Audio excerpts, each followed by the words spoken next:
pertama, Yudi membahas apa yang disukai dan tidak disukai. Yang saya sukai, sejarah bisa mengajarkan kita berempati dengan orang-orang di masa lalu dan memahami nilai-nilai yang mereka perjuangkan.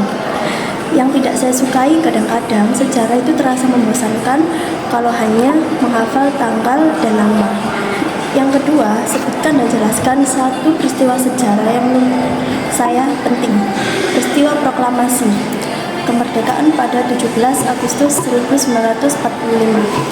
Peristiwa ini sangat penting karena menandai berakhirnya penjajahan Belanda dan dimulainya era baru lagi bangsa Indonesia, yaitu kemerdekaan perjuangan para pahlawan yang sangat menginspirasi dan menjadi bukti bahwa rakyat Indonesia mampu memperjuangkan cita-cita mereka. Di pertemuan kedua, pengertian sejarah, yaitu menurut beberapa para ahli seperti Ibnu Khaldun dengan Sartono Kartodirjo. Ibnu Khaldun mendefinisikan sejarah sebagai catatan tentang masyarakat manusia berhadapan pada manusia. Sedangkan menurut Sartono Kartodirjo mendefinisikan sejarah bagi gambaran masa lalu manusia dan sekitarnya sebagai makhluk sosial yang disusun secara ilmiah dan lengkap. Selanjutnya ada fungsi dan kegunaan sejarah. Artikel yang kedua membahas fungsi dan kegunaan sejarah. Sejarah memiliki fungsi edukatif, inspiratif, dan instruktif, dan rekreatif. Sejarah juga berfungsi sebagai ilmu pengetahuan, hasil penyelidikan, dan cerita yang menunjukkan hubungan antara satu gejala dengan gejala lainnya secara kronologis. Antara satu gejala dengan gejala lainnya, yaitu ada unsur-unsur penting dalam sejarah, yaitu membahas tentang manusia, ruang, dan waktu. Manusia adalah subjek dan objek sejarah, dan interaksi mereka membentuk peristiwa sejarah. Ruang adalah tempat terjadinya peristiwa sejarah, dan waktu adalah masa terjadinya peristiwa sejarah tersebut. Yang kedua, pengetahuan baru yang saya peroleh, yaitu bahwasannya di artikel pertama, sejarah itu bukan hanya sekedar kumpulan cerita masa lalu. Sejarah itu menunjukkan bahwa pengertiannya bisa berbeda-beda tergantung perspektif para ahli-ahlinya. Dan di artikel kedua, sejarah memiliki banyak fungsi, tidak hanya untuk mengetahui masa lalu, tetapi juga memberikan inspirasi dan panduan untuk masa depan. Yang ketiga, pertanyaan untuk diskusi.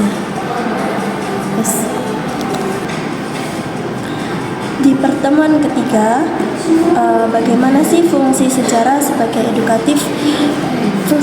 Fungsi sejarah sebagai edukatif memiliki potensi besar untuk membantu memecahkan konteks, mempelajari solusi, membangun dengan memahami konteks, mempelajari solusi, dan mendorong refleksi. Sejarah dapat menjadi alat yang ampuh untuk membangun masyarakat yang lebih adil, damai, dan sejahtera. Contohnya, kesenjangan sosial muncul dan berkembang di masa lampau, serta berbagai upaya yang telah dilakukan untuk mengatasinya. Memahami akar konflik etnis di masa lampau serta berbagai upaya yang telah dilakukan untuk menyelesaikannya dengan mempelajari sejarah konflik etnis serta strategi yang efektif untuk membangun perdamaian. Bagaimana sih sejarah dapat menginspirasi seseorang untuk menghadapi tantangan masa kini? Dengan menunjukkan bagaimana tokoh-tokoh besar dan masyarakat di masa lalu berhasil mengatasi rintangan dan tantangan yang mereka hadapi. Kisah-kisah seperti perjuangan kemerdekaan, terus ada gerakan hak asasi manusia, lalu ada inovasi dalam ilmu pengetahuan dan teknologi, memberikan contoh bagaimana ketekunan dan keberanian dapat membawa perubahan yang lebih positif. Mendorong individu untuk tetap berusaha dan tidak mudah menyerah dalam menghadapi tantangan mereka sendiri. Di pertemuan keempat, di sini ada tujuan belajar sejarah. Bagi saya, tujuan belajar sejarah itu yang pertama bagaimana peristiwa-peristiwa di masa lalu yang terjadi dan membentuk dunia di masa yang sekarang atau di masa yang akan datang. Yang kedua, menemukan pola-pola yang terulang dalam kehidupan manusia dan membantu kita mempersiapkan diri untuk masa depan. Yang ketiga, memberikan wawasan tentang warisan, budaya, dan tradisi yang membentuk identitas suatu masyarakat. Dan yang terakhir, ada pemahaman sejarah yang membantu kita untuk keputusan yang bijak.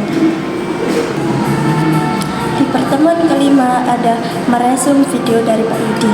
Yang pertama, ada 14 miliar tahun dunia bertahan 20.000, lalu manusia mulai berjalan. 74 tahun lalu, sebuah kepulauan bernama Indonesia dikenal seisi dunia. Yang perlu kita lakukan adalah pelajaran ilmu sejarah di bidang yang kita nikmati. Misalnya, ahli maritim dan perkapalan. Archimedes menemukan prinsip gaya apung bukan dengan mahkota, tapi ketika membangun sumber besar bernama Sairasya Pilot. Belajar sejarah Dirgantara. Kalau pas bidang keilmuan sejarah dulunya tidak dianggap mapel resmi, dan karena itulah cuma dianggap bagian dari teologi atau filsafat. Pada abad ke-18 masuk ke bidang akademik. Johann Christoph Gmelin, orang pertama yang mempunyai ide menyusun semua sejarah manusia jadi satu kesatuan. Leopold von Ranke. Dalam SD, tahun terakhir sains dan teknologi berkembang pesat ke seluruh dunia. Yang pertama ada mempelajari sejarah, mengungkapkan manusia pada zaman sekarang, mengetahui kesalahan-kesalahan manusia yang di masa lalu, atau mengetahui kunci keberhasilan para pendahulu. Yang kedua, bangsa yang besar adalah bangsa yang menghargai sejarah. Yang ketiga, belajar sejarah juga perlu karena bisa membantu kita untuk mengetahui asal-usul suatu seperti di mana asalnya. Yang keempat, ilmu sejarah mengenalkan kita dengan banyak pengetahuan dan nilai-nilai moral yang kita butuhkan. Kita juga bisa kaya dengan ilmu sejarah berkat kisah-kisah dan catatan dari leluhur kita. Yang kedua ada trik dan strategi untuk mengenalkan sejarah kepada generasi milenial. Menurut saya, trik dan strategi itu tentunya harus menggunakan alat-alat yang memang sesuai dengan zaman sekarang. Misalnya dengan menggunakan media sosial. Karena generasi milenial ini sangat akrab dengan media sosial. Misalnya membuat konten-konten sejarah harus disesuaikan dengan karakteristik generasi milenial yang maunya serba instan. Karena dengan hal ini, sejarah tidak hanya disajikan secara tekstual, tetapi disertakan dengan analogi atau contoh-contoh agar mudah dimengerti dan dipahami, serta mengasyikkan atau dikemas dengan konten-konten yang kekinian. Di pertemuan ke-6 ada makna Sumpah Pemuda bagi generasi muda Indonesia, terutama dalam konteks perjuangan menuju kemerdekaan dan persatuan bangsa. Adapun beberapa makna yang lain yaitu yang pertama ada menyatukan perjuangan Indonesia, yang kedua mendorong rasa cinta tanah air, yang ketiga menumbuhkan kebanggaan sebagai bangsa Indonesia, yang keempat ajakan untuk menjaga keutuhan bangsa, dan yang kelima menyemai semangat nasionalisme.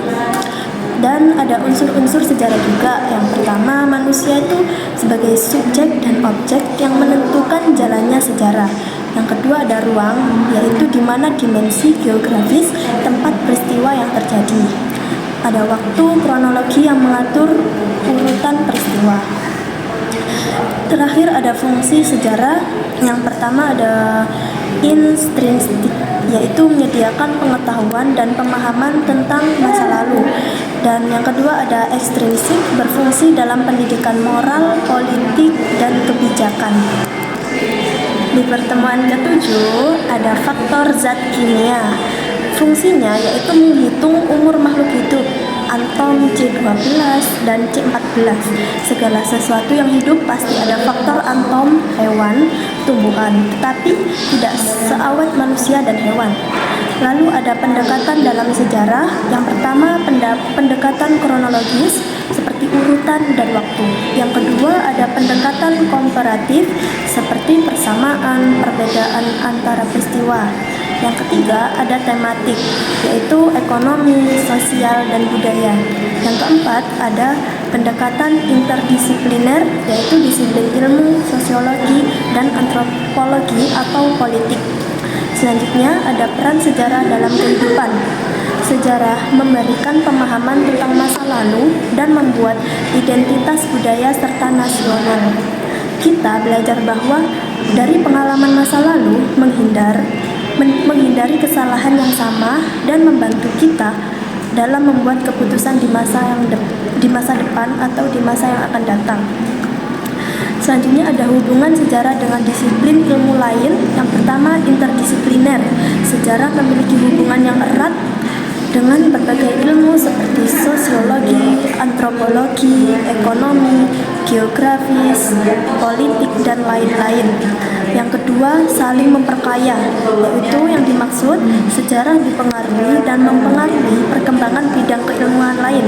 Yang ketiga, ada konstekstual, yaitu pemahaman sejarah membutuhkan konteks yang mencakup aspek politik, sosial, budaya, ekonomi, dan seterusnya. Terima kasih.